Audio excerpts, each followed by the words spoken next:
Hello everyone, welcome to my channel UPSC with Laviza. आज की दूसरी मेडिवल हिस्ट्री की क्लास में हम देखेंगे regional kingdoms of Assam, Odisha, Mewar, Kashmir and Gonds. छोटा सा टॉपिक है बट इम्पोर्टेंट हो सकता है, इसलिए हम बहुत स्पीड से इसको डिस्कस करेंगे। स्टार्ट करते हैं। Regional kingdoms. अब हमने लास्ट लेक्चर के अंदर देखा था कि जिस टाइम पे हमारी कंट्री के अंदर इस्लामिक इन्वेजन स्टार्ट हुआ, उस टाइम पीरियड के अंदर इंडिया के अंदर कौन से एम्पायर प्रेजेंट थे? कौन से एम्पायर थे? आपके राजपूत किंगडम्स। और इन्हीं के टाइम पीरियड के अंदर इंडिया के अंदर इस्लामिक इन्वेजन हुआ। अब उसके बाद इस्लामिक इन्वेजन के बाद क्या हुआ? आपकी दिल्ली सल्तनत इस्टेब्लिश हुई, जिनको हमने कल की क्लास में दिल्ली सल्तनत को डिस्कस किया। अब जिस टाइम पे दिल्ली सल्तनत इस्टेब्लिश हुई, उस टाइम पीरियड के अंदर भी तो इंडिया के अंदर कुछ एम्पायर्स, कुछ किंगडम्स इस्टेब्लिश हुए होंगे।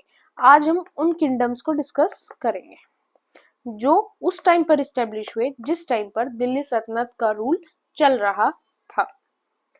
बहुत छोटी सी क्लास है बट इंपॉर्टेंट है, बिकॉज डायरेक्ट क्वेश्चन आने के चांसेस हैं या मैच द फॉलोइंग के अंदर भी आ सकते हैं। अहोम्स ऑफ असम। अहोम्स ने अपने एम्पायर को कहाँ स्टेब्लिश किया? असम के अंदर।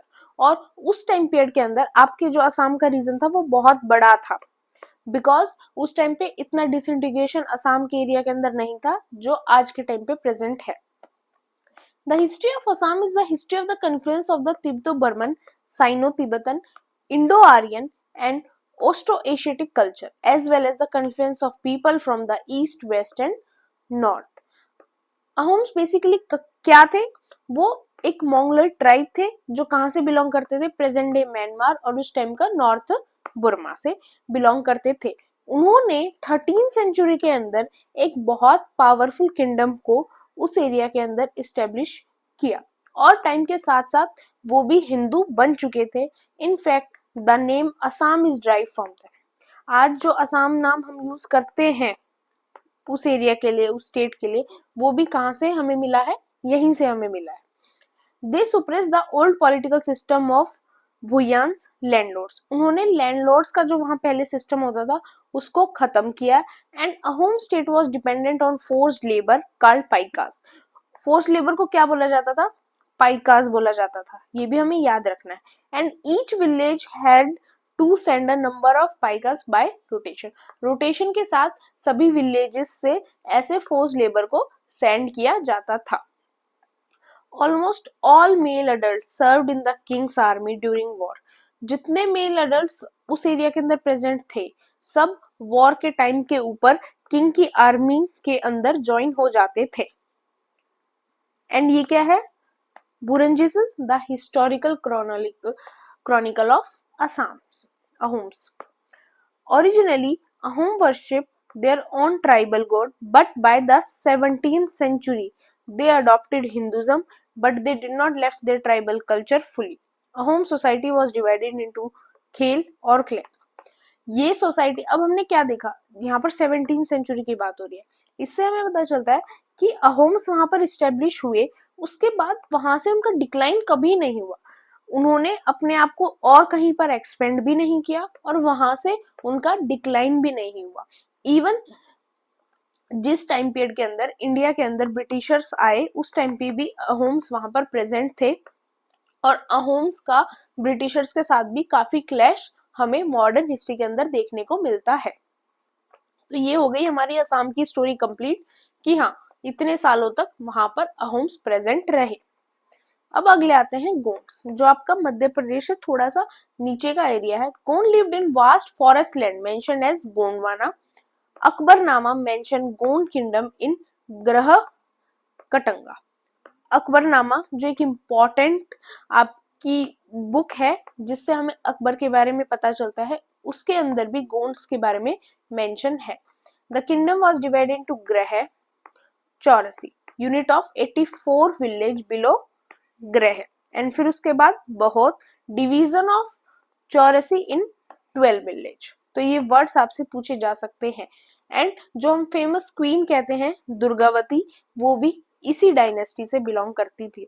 इनका भी ऐसा कुछ डिक्लाइनिंग फेज नहीं था, ये अपने एरिया के अंदर बेसिकली एक ट्राइबल ग्रुप था और ये अपने एरिया के अंदर आराम से रहे, मुगल एम्पायर के टाइम पीरियड के अंदर भी और उसके बाद भी। डायरेक्ट ब्रिटिशर्स से इन्हीं का क्लैश हुआ, बिकॉज मॉडर्न हिस्ट्री के अंदर हम एक टॉपिक आता है हमारा ट्राइबल मूवमेंट्स, उनके अंदर अहोम, गोंड्स, इनका काफी मेजर रोल रहा। इन्होंने अपने ट्राइबल मूवमेंट्स किए जिनको बाद में ब्रिटिशर्स ने सुप्रेस किया। अब अगला आ जाता है ओडिशा। ओडिशा के अंदर कौन सी डायनेस्टी इस्टेब्लिश हुई? गजापति डायनेस्टी। किसने इस्टेब्लिश करी? कपिलेंद्र देवा इन 1435, जिस टाइम पे आपकी दिल्ली सल्तनत थोड़ी डिक्लाइनिंग फेज पे चल रही थी। किसके बाद? After the fall of the last eastern Ganga king Bhanudeva IV। अब उड़ीसा में गजापति से पहले कौन रूल कर रहे थे? आपकी Ganga dynasty. Ganga dynasty rule कर रही थी, गंगा डायनेस्टी खत्म हुई और आपकी गजापति डायनेस्टी फिर वहां पर इस्टेब्लिश हुई। गजापति का मतलब क्या होता है? Means a king with an army of elephant, वो राजा जिसके पास बहुत बड़ी एलिफेंट की आर्मी हो।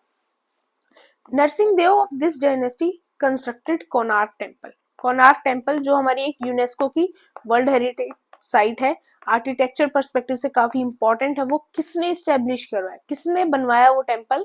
नरसिंहदेव ने बनवाया, जो किससे बिलोंग करते थे? गजापति डायनेस्टी से। ये इंपॉर्टेंट हो जाता है।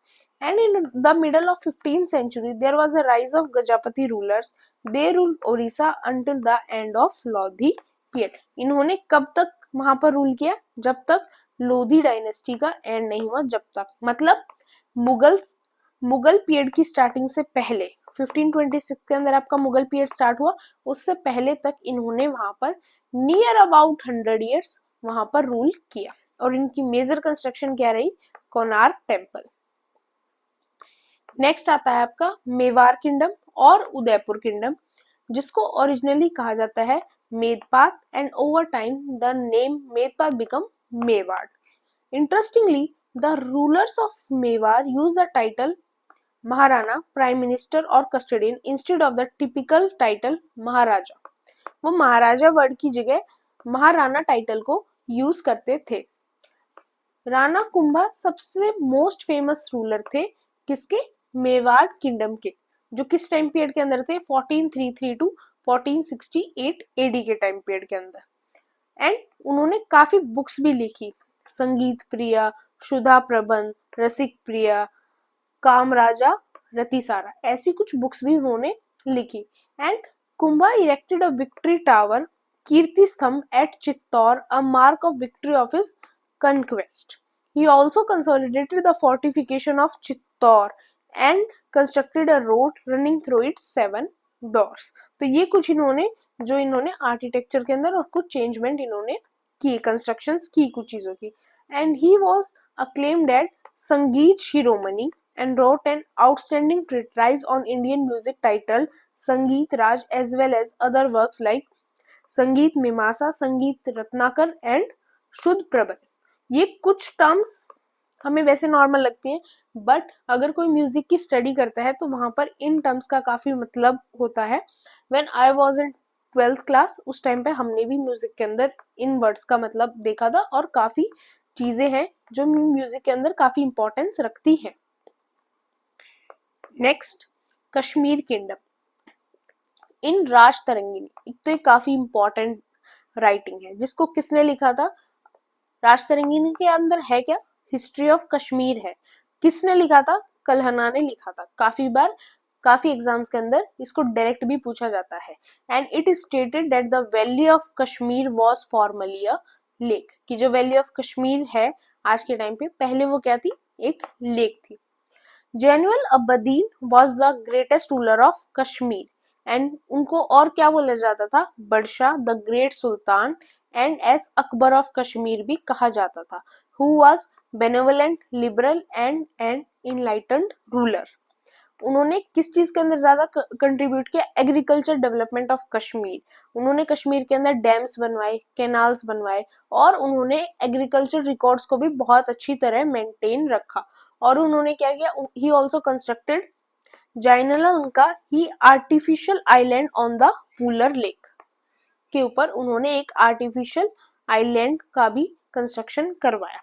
Many Sanskrit works like Rajatarangini, Mahabharat was translated into Persian under him. इन्होंने इतनी important राइटिंग्स को पर्शियन के अंदर ट्रांसलेट करवाया, जिससे कि जो पर्शियन पीपल है, जो पर्शियन को लिखते हैं, पर्शियन ही समझते हैं, वो भी इन राइटिंग्स को देख सके, इन राइटिंग्स को रीड कर सके. In 1586, Akbar conquered Kashmir and made it a part of the Mughal Empire.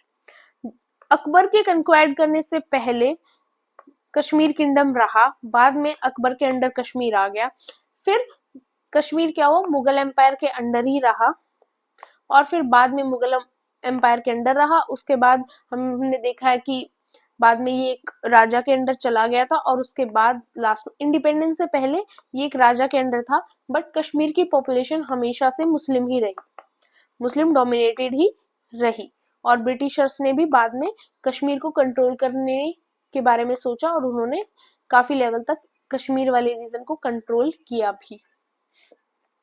Last है द शरकी ऑफ जौनपुरी. Malik Sarwar led the foundation of Sharqi dynasty. Malik Muhammad Jayasi, जिन्होंने पद्मावत लिखी थी, वो उनके कोर्ट पोएट थे. Jaunpur involve distinct architecture that is known as Sharqi style of architecture. ये आप जो स्टाइल है, ये हम जब आर्ट एंड आर्किटेक्चर देखते हैं, यूपीएससी के लिए भी जब हम आर्ट एंड आर्किटेक्चर पढ़ते हैं, तो हम इस स्टाइल को बहुत अच्छी तरह रीड करते हैं, Sharqi style of architecture. Jaunpur was known as the Shiraz of India. Most notable example of Sharqi style of architecture अगर आपको देने हो जो जौनपुर के अंदर डेवलप हुआ, तो कौन कौन से हैं? आपकी अताला मस्जिद, द लाल दरवाजा मस्जिद, and the most famous Jama Masjid of Delhi. ये तीनों मस्जिद का जो स्टाइल है, जिस तरह से इनकी कंस्ट्रक्शन है, वो किसके ऊपर बेस्ड है? शर्की स्टाइल ऑफ आर्किटेक्चर के ऊपर बेस है. तो ये कुछ इंपॉर्टेंट किंगडम्स थे जिनकी इंपॉर्टेंट चीजें सिर्फ हमने देखी, जो पैरेलली दिल्ली सल्तनत के टाइम पीरियड के अंदर इस्टेब्लिश हुए, कुछ बाद तक रहे, कुछ मुगल एम्पायर की इस्टेब्लिशमेंट के बाद खत्म हुए. This is all about today's class. अब हम अपनी नेक्स्ट क्लास जो हमारी कल होगी, उसके अंदर हम डिस्कस करेंगे द ग्रेट विजयनगर एम्पायर, जो काफी इंपॉर्टेंट है हमारे लिए यूपीएससी के पर्सपेक्टिव से. और हमारी सेकंड क्लास के अंदर हम डिस्कस करेंगे होयसलास, यादव्स एंड आपके ककातिया डायनेस्टी के बारे में. इन तीनों डायनेस्टी को डिस्कस करेंगे. उसके बाद हम फिर मुगल एम्पायर की तरफ प्रोसीड करेंगे. अगर आपको वीडियो अच्छी लगी हो, do subscribe my channel. PDF चाहिए, पीडीएफ टेलीग्राम चैनल के ऊपर मिल जाएगी, लिंक डिस्क्रिप्शन बॉक्स में है. कोई प्रॉब्लम हो, do mention in the comment section, और like the video, share the video, and don't forget to subscribe my channel. Thank you.